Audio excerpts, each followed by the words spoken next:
I'll never forget 8 years ago when a little piece of me died on that day. Tears were rushing down my face as I saw my grandfather being put in the ground. There was this pain inside of me that I'd never felt before, because this was the first death I'd ever experienced in my life. I never thought it would happen this soon with the person I loved so dearly. The following months were so hard for me because I didn't know how to express my feelings, knowing I could never go back in time to see him again. I was 11 at the time of his death, and before that we'd spent so much time together. But there was one thing that made us feel disconnected. He didn't speak English, so it was very hard for me to always understand what he was saying to me.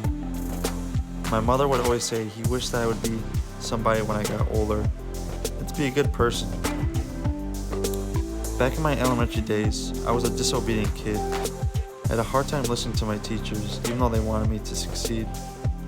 I goofed off way too much and hated being in school. I constantly socialized with my friends and never cared to do the schoolwork.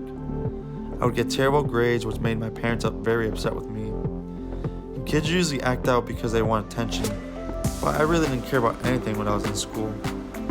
I always said to myself, I'll just get my act together when I get older, not really taking into consideration how bad of an idea that would have been. Whenever we went to family events, I never really talked to anyone because I had a feeling that they never really liked me. I didn't ever play with my cousins or say much to my aunts and uncles. I only really talked to my grandparents. But after hearing the tragic news that he was diagnosed with cancer, did I really start to change my attitude. I saw my family a lot more so we could take care of him, and this made me want to interact with them even more. I got to know all my cousins very well and realized that they never disliked me. It's very unfortunate that it was my grandfather being diagnosed with cancer that made me have to talk to them and interact with them, so I decided to change the way I thought and acted from that point on, because it's never taken death in the family for me to change myself for the better. After that, I started doing well in school and sports because I took everything more seriously. In high school, I played 3 sports, but my favorite, which is baseball, which is what I still play today.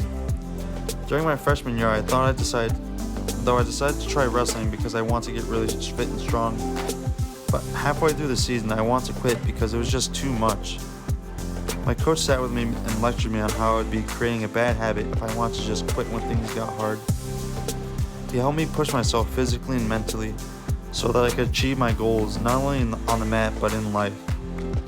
After the season was over, I had one conference and thought about how much my coach and grandfather were preaching the same things to me.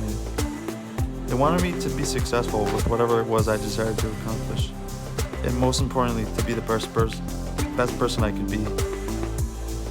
Throughout the rest of my time in high school, I did well in the classroom and on the field.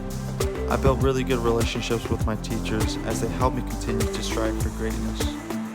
Always thinking of my grandfather really pushed me to never quit and to carry his advice forever. I've come a long way from being an inadequate kid to a person who has great pride in himself. Even though I don't get to see him anymore, he's still my biggest role model.